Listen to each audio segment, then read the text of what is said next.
வணக்கங்க. மார்னிங் எந்திரிச்சு சாமி கும்பிட்டாச்சு. இன்றைக்கி பொழுது ஒரு நல்ல பொழுதாக இருக்கணும் அப்படின்னு சொல்லிட்டு சாமிகிட்ட ஒரு அப்ளிகேஷனை போட்டுட்டு நெக்ஸ்ட்டு வேலையை ஆரம்பிக்க வேண்டியான். எந்திரிச்ச உடனே பாலெல்லாம் காய்ச்சி நான் ஆற வச்சுடுவேன். ஏன்னா பசங்க எந்திரிச்சிருவாங்கள்ல, அதுக்கு கொடுக்கணும் அப்படிங்கிறதுக்காக. நான் மார்னிங் பாலும் நாட்டு சக்கரை மட்டும்தான் போட்டு அவினேஷ் குடிச்சிட்ருக்குறான். ஏன்னா அவனுக்கு ஸ்கூல் இருக்குது, ஆஃப்டர்நூன் வந்துடுவான். அதனால் மார்னிங் டிஃபன் மட்டும்தான் நாங்கள் பார்க்க போகிறோம். காலையில் என்ன பண்ணலாம் அப்படின்னு டிசைட் பண்ணி முடிக்கும்போது ஒரு இட்லியும் வேர்க்கடலை சட்னியும் வச்சிடலாம் அப்படின்னு அதுக்கு தேவையான பொருளை எடுத்து வச்சுருக்கிறேன். வேர்க்கடலை ஒரு கப் எடுத்து வச்சுருக்கிறேன். அது ஆல்ரெடி வறுத்தது நான் ஸ்டோர் பண்ணி வச்சுருந்தேன். அதனால் ஈஸியாக இருந்தது, அப்படியே எடுத்துக்கிட்டேன். ஒரு வானிலை எடுத்துகிட்டு அதில் கொஞ்சம் எண்ணெய் விட்டுட்டு என்னென்ன பொருள் எடுத்து சேர்க்க போகிறோன்னா 4-5 பல் சின்ன வெங்காயம், ஒரு கொட்டை புளி முழுசாகவே சேர்த்துக்கிறேன். முழு மல்லி ஒரு 1.5 ஸ்பூன் சேர்த்துக்கிறேன். பூண்டு ஒரு 4 பல்லுக்கிட்ட போட்டிருக்கிறேன். காரத்துக்கு ஏற்ற மிளகாய் நான் ஒரு 5 மிளகாய், காஞ்ச மிளகாய் யூஸ் பண்ணுறேன். அது எல்லாமே நம்ம என்ன பண்ணுறோம், நல்லா வறுத்து எடுத்து வச்சிடுறோம். நல்லா அந்த எண்ணெயிலேயே வறுத்துருவோம். வறுத்துட்டு கொஞ்சம் கருவேப்பிலையும் போட்டு ஆட் பண்ணி நல்லா வறுத்துடுறேன். வறுத்துட்டு அடுத்து அதை ஆற வைக்கணும். இங்கே வேர்க்கடலை அப்பந்தான் எடுத்துக்கிறீங்கன்னா அதை வறுத்துட்டு அதை தோலெல்லாம் நீக்கி ஒரு கப் எடுத்து வச்சுக்கோங்க. அதுக்கடுத்து இட்லி ஊற்றிக்கலாம் அப்படின்னு சொல்லிவிட்டு இட்லி ஊற்ற போகிறோம். எங்கள் வீட்டில் இட்லி அப்படின்னா நாங்கள் துணியில் தான் அவிப்போம். அதனால் துணியில் வச்சு இட்லி அவிக்க வச்சுருக்கிறேன்.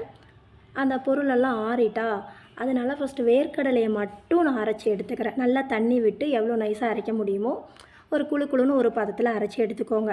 அதுக்கடுத்து நம்ம வதக்கி வச்சுருக்குறோம்ல மிளகாய், அந்த மிக்சடெல்லாம் போட்டு அதையும் மிக்சியில் போட்டு ஒரு அரைச்சி ரெண்டையும் மிக்ஸ் பண்ணி விட்டுருவேன். தேவைக்கு தண்ணி ஊற்றி நல்லா நைஸாகவே அரைச்சிக்கோங்க. உப்பு உங்கள் தேவைக்கு ஏற்றபடி உப்பு போட்டுக்கோங்க. சிம்பிளாக ஈஸியாக ஒரு 10 மினிட்ஸ்க்குள்ளே ஒரு சட்னி ரெடி பண்ணிடலாம். அதுக்கு ஒரு தாளிப்பு கொடுத்தோன்னா இதை விட சூப்பராக இருக்கும். கொஞ்சம் எண்ணெய் ஊற்றிட்டு தாளிப்பு என்னங்க செய்ய போகிறோம், கடுகு, வெங்காயம் அதெல்லாம் போட்டு 2 காஞ்ச மிளகாய் எல்லாம் போட்டு தாளித்து எடுத்துக்கிறேன். ஒரு சட்னியோட டேஸ்ட்டே அந்த தாளிப்பில் அந்த வெங்காயம் கருகி காமிப்போம் பார்த்தீங்களா, அதோடய ஃப்ளேவர் சூப்பராக இருக்குங்க. அது எனக்கும் ரொம்ப பிடிக்கும். இந்த கேப்பில் எனக்கு இட்லி அவிஞ்சிட்டு எங்கள் வீட்டில் துணி இட்லி தான் அவிப்போம் அப்படின்னு சொல்லியிருக்காரல்ல, அதை தண்ணியெலாம் தொளிச்சு எடுத்து வச்சுட்டோம். இட்லியும் சட்னி ரெடி. மார்னிங் பிரேக்ஃபாஸ்ட் ஒரு வழியாக ஓவர்ப்பா அப்படின்னு ஓரம் கட்டிட்டு அடுத்து பிள்ளைங்களை என்ன பண்ண அப்படின்னு சொல்லிட்டு நெக்ஸ்ட் டாஸ்க் ரெடி ஆகிடும். பாக்ஸில் என்னென்ன இருக்கா வினேஷ்?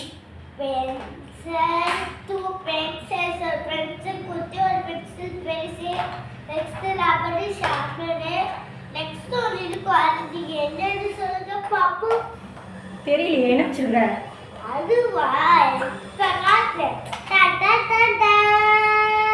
இது தேவையில்லாத பொருள் இப்போதைக்கு உனக்கு.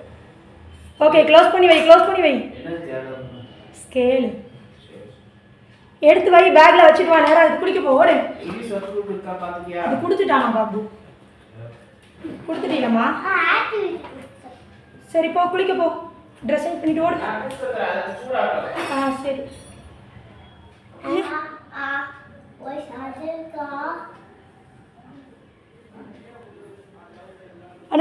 கிளாப் பண்ணுங்க. நீ போட்டுக்கோ.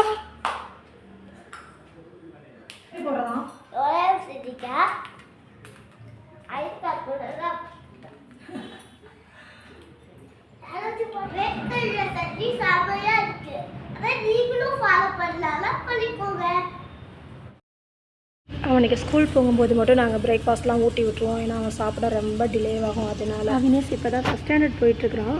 நான் அவனுக்கு கொடுக்குற டாஸ்க் எப்படின்னா, ஒரு சின்ன வேலை, அந்த பேக்கெல்லாம் பர்ஃபெக்டாக நீ எடுத்து வை, பென்சில் பாக்ஸ்லாம் மார்னிங் செக் பண்ணு, ஐடி கார்டு போட்டுக்கோ, இதெல்லாம் நீ தான் பண்ணணும் அப்படின்னு ஒரு சின்ன வேலையை இப்போ தான் கொடுக்க ஸ்டார்ட் பண்ணுறேன். நீங்களும் நம்ம குழந்தைங்களுக்கு, எல்லோரும் நம்ம குழந்தைங்கன்னா எப்படி பார்க்குறோம், செல்லமாக எல்லாமே நான் பர்ஃபெக்டாக பார்ப்பேன் அப்படிலாம் பார்க்காதீங்க. இப்போலேருந்தே பிள்ளைங்கள பழக்கங்க. உன்னோட ட்ரெஸ்ஸெல்லாம் எடுத்து நீட்டாக எங்கே வைக்கணும், ஈவினிங் வந்ததும் அந்தந்த பொருளை அந்தந்த இடத்துல வைக்கணும் அப்படின்னு சொல்லி கொடுங்க. ஏன்னா மார்னிங் அடுத்த நாள் நம்மளுக்கு அவ்வளோ டென்ஷன் ஆகும். அடிபுடியாக கிளம்பிட்டு இருப்போமா, அந்த டைமில் அவன் சாக்ஸை காணும்பான், ஷூ எங்கே போட்டேன்னு தெரியலேம்பான், ஐடி கார்டை தேடிட்டு இருப்பான். அந்த டைமில் நம்ம குழந்தைங்கள போட்டு டென்ஷன் ஆக்கி திட்டி ஸ்கூலுக்கு அனுப்பிட்டுருப்போம். அது நல்லா இருக்காதுல்ல. அதுக்காண்டி ஒரு சின்ன பழக்கத்தை பசங்களுக்கு நீங்கள் சின்ன வயசுலேயே கற்றுக் கொடுங்க. அதை நம்ம இப்போ சொல்லாமல் எல்லாமே அவங்களுக்கு பழக்கி விட்டுருவோம். அதுக்கப்புறம் இன்னொரு 4-5 இயர்ஸ் போகும். அவன் ஒரு 10 இயர்ஸ் ஆகுது அப்படிங்கிறப்போ இது கூட பண்ண மாட்டியா, அது கூட பண்ண மாட்டியா, எல்லாமே உனக்கு நான் தான் எடுத்து தரணுமா, இதை கூட செய்ய மாட்டேங்கிறேன், அங்கங்கே வீசிடுற அப்படின்னு புலம்புற போசனும் நம்ம தான் இருப்போம். அதை இப்போமே நம்ம மாற்றிக்கலாம்ல. ஓகே, அவனை ஸ்கூலுக்கு கிளம்பிட்டான். பாய் சொல்லி அனுப்பிட வேண்டியான்.